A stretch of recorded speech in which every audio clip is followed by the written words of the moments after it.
Hello, everybody. Welcome to my IGTV reality show. I wanted to come on here. It's been a few weeks since I did my first IGTV. This is my second one. Welcome to my show. And I wanted to give you guys kind of a life update, a bit of a market update, mid-June now, June 14th. And I also wanted to talk to you about a really cool promo I have going on for the rest of June, because I wasn't going to offer this service, but I already do one-to-one coaching, and I have a lot of DMs that I, A, can't keep up with, and B, I can't give you guys proper recommendations, suggestions, my opinions, my POV with just a quick voice note or like texting back to you. So I offered this very inexpensive, very affordable, very great service for the month of June while I have some time while I'm traveling. I'm in Colombia right now. This is my hotel room. I've been living out of hotels and Airbnbs for many months now. If I'm being honest, I am tired. I'm very fucking tired these days. I don't know if it's all the travel or whatever, but coming to new countries logistically right now, I will make a post, and maybe I should do an IGTV just about traveling now, because holy shit, it gets tough when you get to the airport and there's like 6 other things you need that you normally don't need, or everything is so ambiguous in these countries. One desk agent will tell you something different than another desk agent. You can't call. Well, I don't speak fluent Spanish enough to be able to speak to the airlines. You can't call people. It's just been a little bit of a shit show with a few of our flights.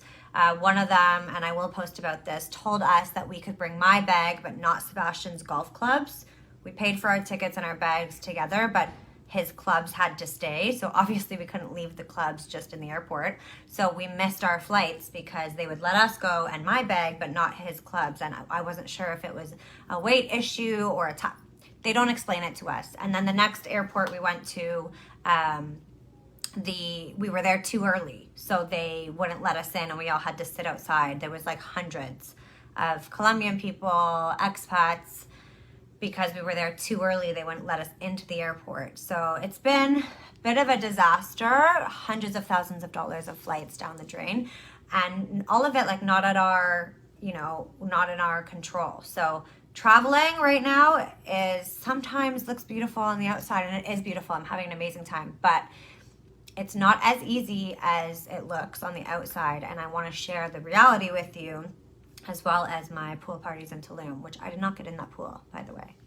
I also want to give you a little bit of a market update. So it's June 14th.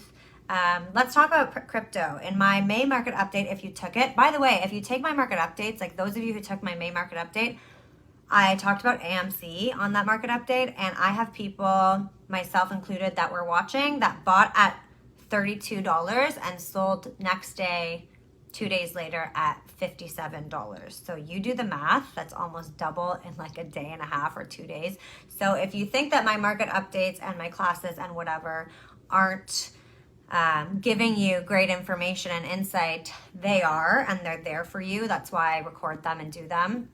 So you don't have to take them. You never have to purchase or take any of my programs, etc. But I do try and provide sound information, real updates, what I'm seeing. I always tell you guys the markets tell me more than the news tells me, because the markets move with how the people behave, and consumer behavior. So I always try and follow those closely and pull what I think is necessary and legitimate and relevant to the markets and the world at hand. So they're always there for you. I'll continue to do them every month, but mid-month, I just wanted to provide you kind of some insight. So Bitcoin, if you were in my May market update, I talked about what happened in May with Elon Musk, like the battle between the cryptocurrency space and Elon. I talked about, a lot of regulations changing in the crypto space. I talked about the volatility. I talked about maybe the best methods and ways that you should continue to stay in the crypto space. I had a conversation just this morning with a friend of mine and somebody that Seb golfs with. here. And again, like every time we see each other, it's like crypto, and he's big on crypto. But what happened in the last few days, Elon Musk continues to, I hate the guy, I love him, but I hate him at the same time, continues to tweet and move this market in the crypto space.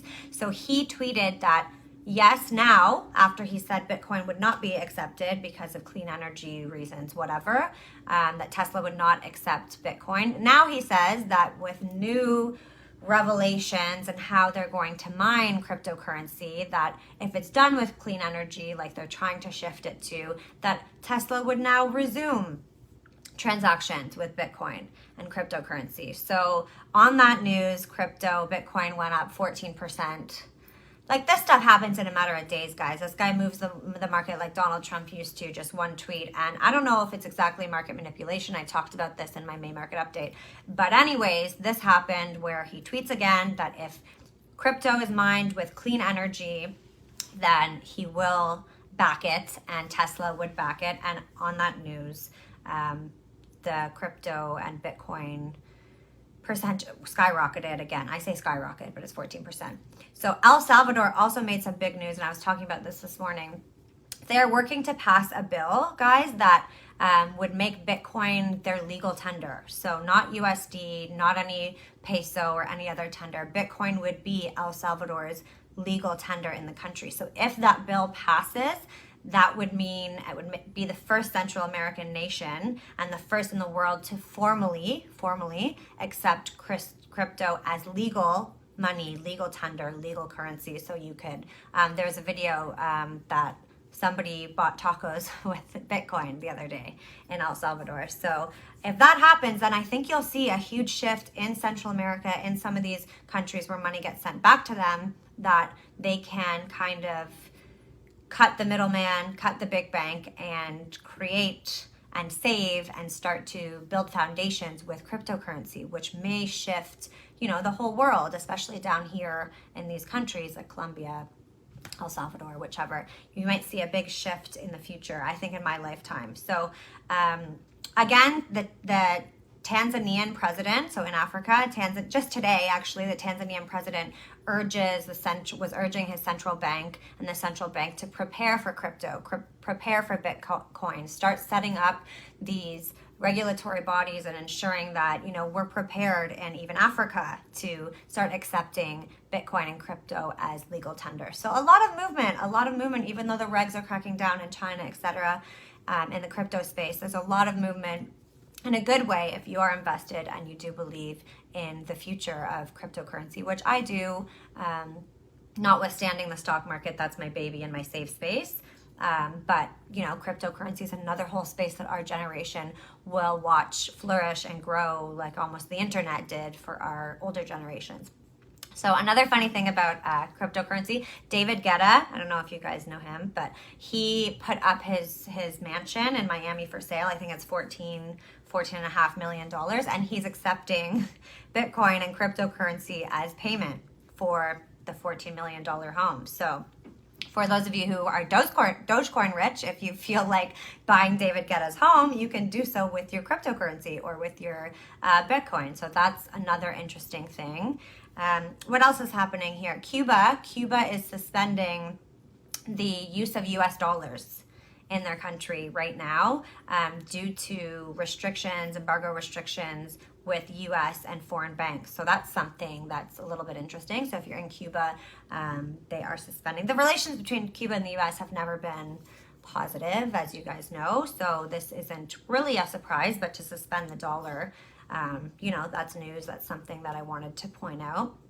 I'm not sure if you guys follow commodities, but corn is down about 5.5% today, and lumber has been funny because, everybody during COVID is building homes and the cost of lumber has gone up, and let's not talk about inflation, etc. Although inflation going up, I think we all expect it, and I think that's coming. There's a Fed Reserve meeting this week in the States, and everybody always talks about inflation, and I talk about this every month in my market updates because it does impact the market and kind of the perception of what's going on. But I think people being scared of inflation is less now because we expect inflation to happen.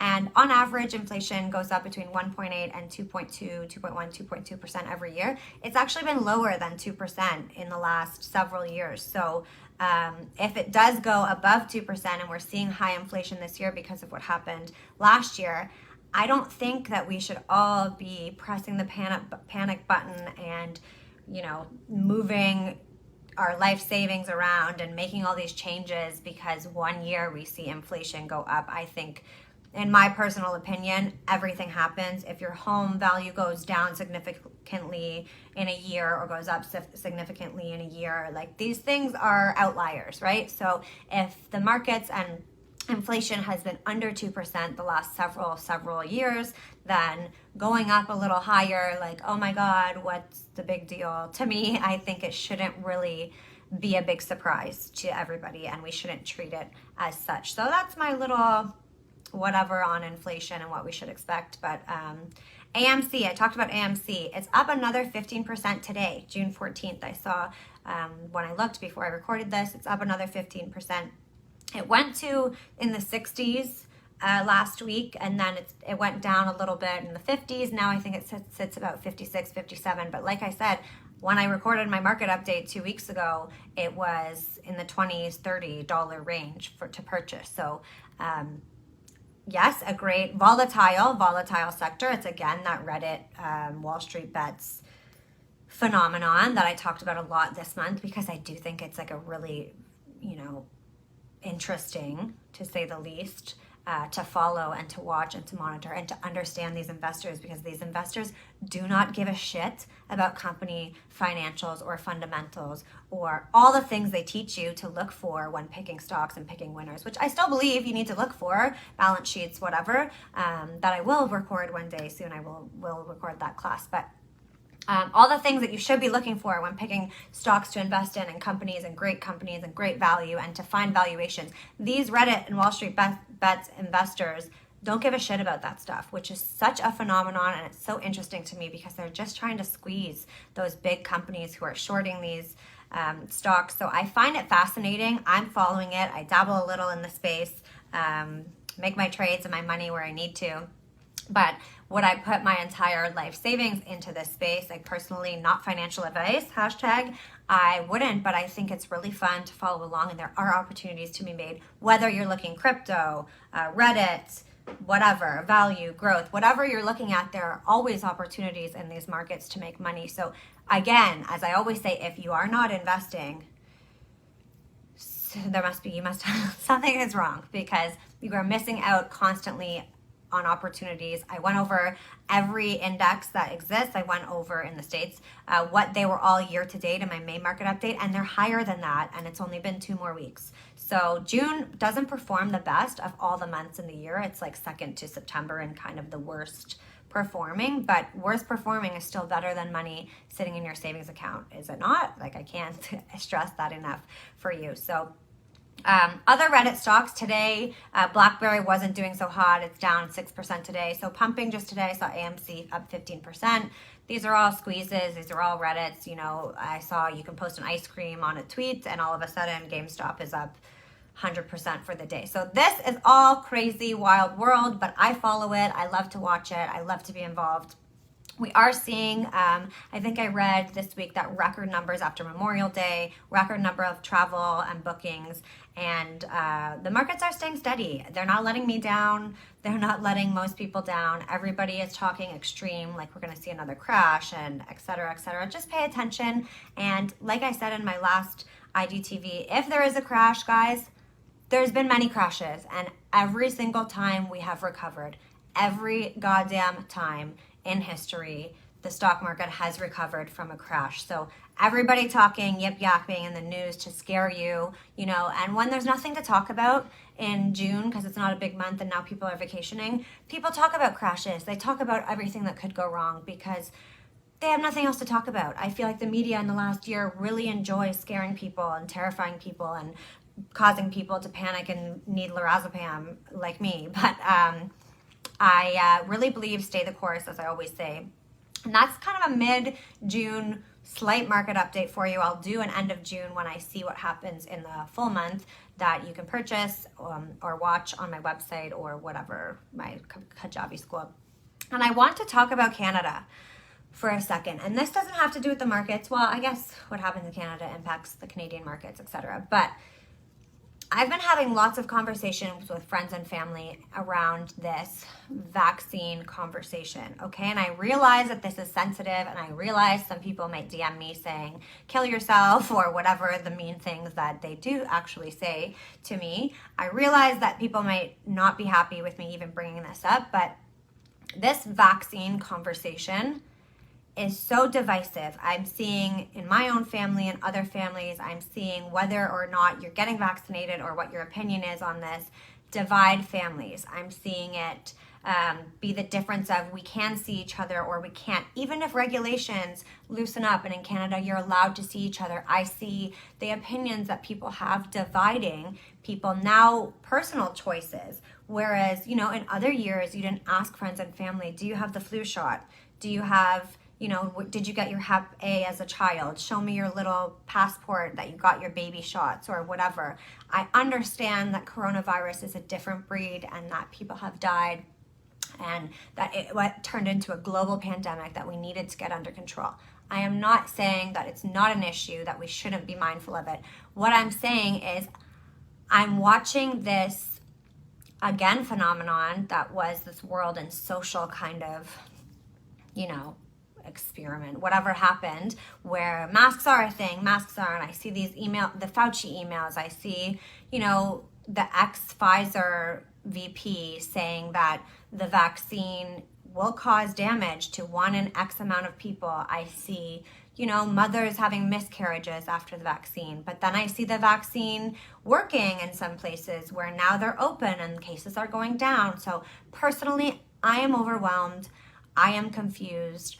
I think the regulations, especially in Canada, are like handcuffs. They tell you one thing one week and everybody is like sheep and has to follow the directive. And it's been a year and a half in Canada, so people are really sensitive. And I just, not publicly, but privately, would love to know your opinions, especially those of you in Canada. I talked to a girlfriend this morning who's home and she says, yeah, it's like even because we've been locked down in Canada so long that people are nervous now, even when they're allowed to go out and visit people, even when they know, like, young people will recover.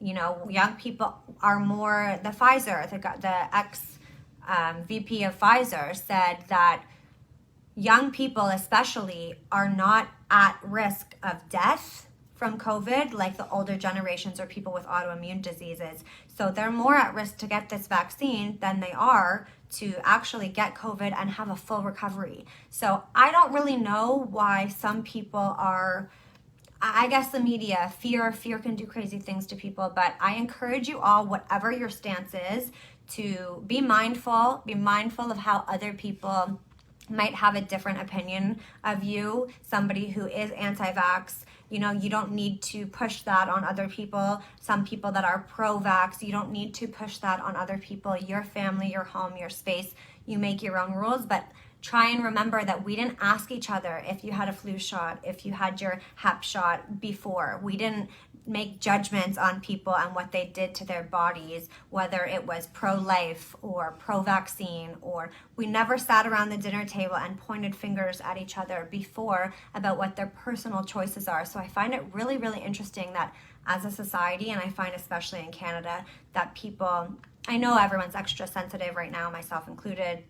It's very stressful. It's a very anxious world we live in. Even here, traveling, especially traveling, we all have different thresholds, and we didn't point fingers and use that as such a division before. Like, politics is one thing, how you vote is another thing, but this coronavirus conversation, this vaccine conversation, I'm finding that it is even more so than talking about religion or politics, more sensitive and more, divisive among people and couples and families. So just be mindful that, I know this is off topic of my market update, but be mindful that everybody has a different experience with coronavirus. Everybody has a different, body, and we all get to choose what we do with our body, whether we want 5 vaccines and booster shots, or we don't want the vaccine, or whatever our opinions are. They're our opinions, and we should be, in free countries, able to talk about them if we choose to, or if we don't want to.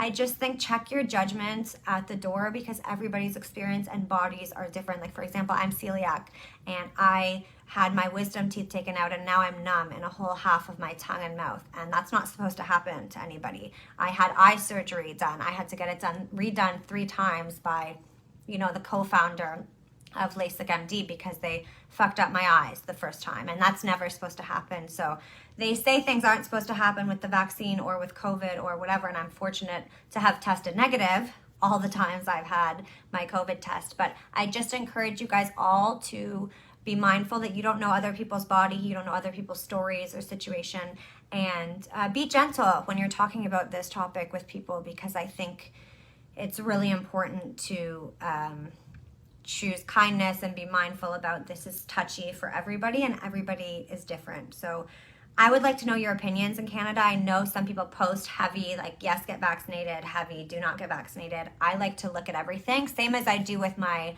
coverage for the US election. I vote one way, but I, cover both, and I listen to every side and make my own educated, not emotional opinion. And that's what I do with money as well. I think that maybe I'm like this, and I'm trying to encourage other people to be like this in real life with COVID and vaccines, etc. Because when it comes to money, I always say, check your emotions at the door. You can't trade with emotions. You can't manage your money. You can't make purchasing decisions. I talk about this a lot in my program, purchasing decisions, because you can be rich as shit.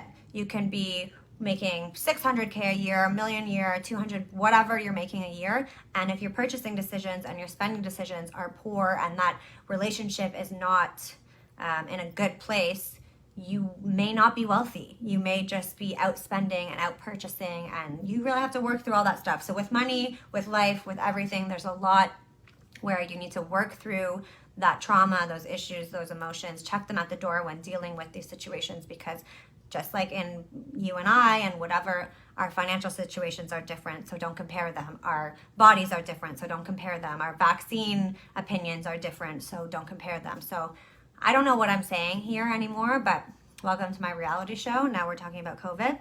I'm just really curious overall to see your thoughts on this. And, outside of the anxiety that COVID gives us, it does impact the market.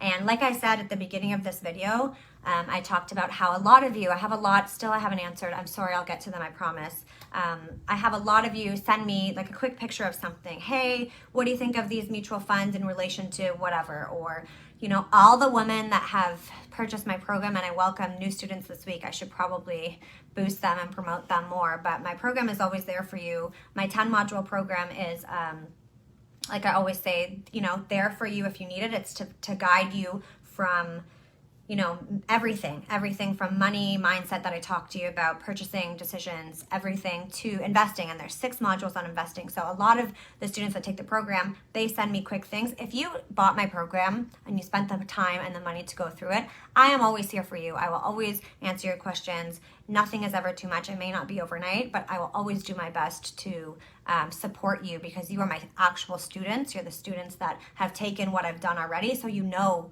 how I work, how I teach, what I'm saying. So that's a lot easier to answer your questions than other people who haven't taken my programs or courses. Not to say I'm not going to answer your questions. I will always answer your questions, but sometimes because you haven't taken my programs or courses, I don't know where you're at kind of with your financial background and how your mindset works, etc., because you're not my student. So I have set up, whether you're my student or not, this insane deal. It is $50 Canadian, so next to nothing, honestly. It's like 2 glasses of wine now that you're going out on King Street. I see you guys. $50 for a 30-minute one-to-one session. So it's Ask Me Anything. So sometimes I have people DM me literally about, how do you set up your program? How did you set up your program? Maybe I want to do something similar.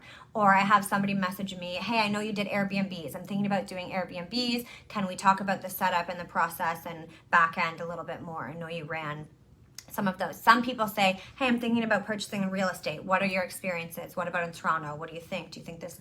Anyways, all of this kind of suggestions, recommendations, let's talk about it. I can't do as well in a 5-minute texting back and forth as I can speaking one-to-one with you, of course. I don't know your situation. I don't know everything that's going on. A lot of people message me, hey, I have this amount of money. This is my circumstance. Where do I kind of go from here? Who should I see? Is there an advisor you recommend? I can't do that over text message. I need more information from you to be able to do a good job and consult properly like I want to. I don't want to lead you guys astray. I don't want you to have to YouTube too. So it's a $50, 30-minute, one-to-one, just you and me and my brain. And you can ask me anything. That's what it's there for.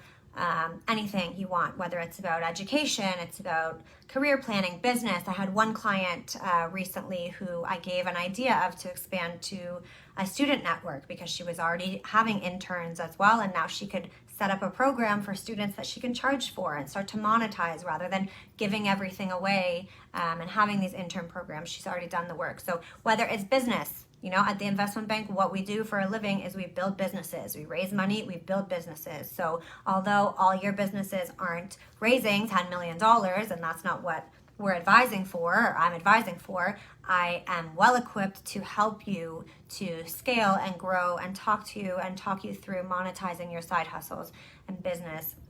It's what we do at the investment bank, and it's what I do personally to monetize my own business and, you know, manage my own life and side hustles. So I am excited to come home. When I am coming home, I am starting to get a little tired of living out of a suitcase, and I'm sick of kind of wearing my same sweatpants all the time. I'm comfy. But that's a little update for me and how I'm feeling about, you know, I just unloaded all my COVID thoughts on you. And this is an anxious time, so let me remind you to be kind to people and always grateful and always investing, guys. There's always money to be made out there all the time. There's opportunities everywhere, whether your horizon is 1 year, 2 years, 3 years, 5 months, whatever. There are options for you, and in order for me to help support you and guide you to the right advisor or the right whoever, this is not financial advice, but I will consult with you, and I have that 30-minute. So I didn't tell you how to book your session. So I have in my bio a link there, also on my Kajabi and on my website. So you can go to my website under coaching. You can go to my link in bio, wherever you'll find it. It says $50 buy now. You buy the session first.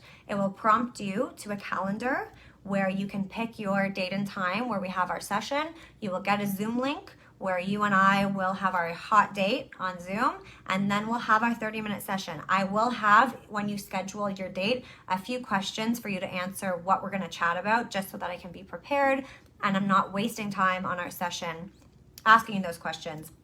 So it's very easy. Buy the session, schedule a time and date that works for you. This promo is only for June. So if your session needs to go a little bit after June, that's fine, no problem. You can reach out to me if it's not showing up on the calendar. But I did my best. My calendar will be updated because I'm in Colombia now. You guys know Sebastian's, I don't know if you know, I don't know who watches these, but I'm here. Sebastian's playing a PGA tournament, a Latin America tournament in Colombia. Then we go to Ecuador. Then who the hell knows where we're going after that. These schedules always change, which is also very stressful as, you know, the companion of a professional golfer. But that's not a complaint. That's just the reality of his job. And I love and I'm grateful to be here, but my schedule and calendar will continue to be updated because sometimes we're traveling on a dime and sometimes my suitcase that I'm living out of has a new home, like this hotel room. By the way, I bring silk pillowcases. You can see it with me everywhere. It does wonders for the hair, okay? So if you ever travel hack number 800, that's a silk pillowcase that I brought with me here. That's also Seb's pillow from home because he sometimes is a huge man-child. Okay, so that is it for my reality TV of June. I will do more of these because I want to talk to you about how to save more while you're traveling. I think that's a really cool one to talk about because I have all these hacks and all these tips for you. Even I get gouged sometimes with all these extras that you shouldn't be paying, but I will teach you, I will show you. Continue to follow my social. I will continue to update you guys as I can on market updates, whatever's going on. But that special is there for you for June. And please DM me and let me know your thoughts about COVID. Let me know how it feels in Canada versus other places. I'm really interested in connecting with you guys, whether it's through a session or just chatting, voice notes, whatever. I love to connect with you guys always and hear from you because otherwise I'm just talking to myself, which right now I am talking to myself. So I hope that you have a good, nice day, Tara. I hope that you guys have a nice day. Could be one of you listening. It could be 700. I don't know. But wishing you all a great rest of your June and your month. And I'm going to go find some Colombian food that's gluten-free because it's very hard here. If anybody is celiac and has been to Colombia before, help a sister out because I feel like I'm starving here in this country. Everything is packed full of gluten. But beautiful place, happy to be here. And I will see you guys for my next reality TV update.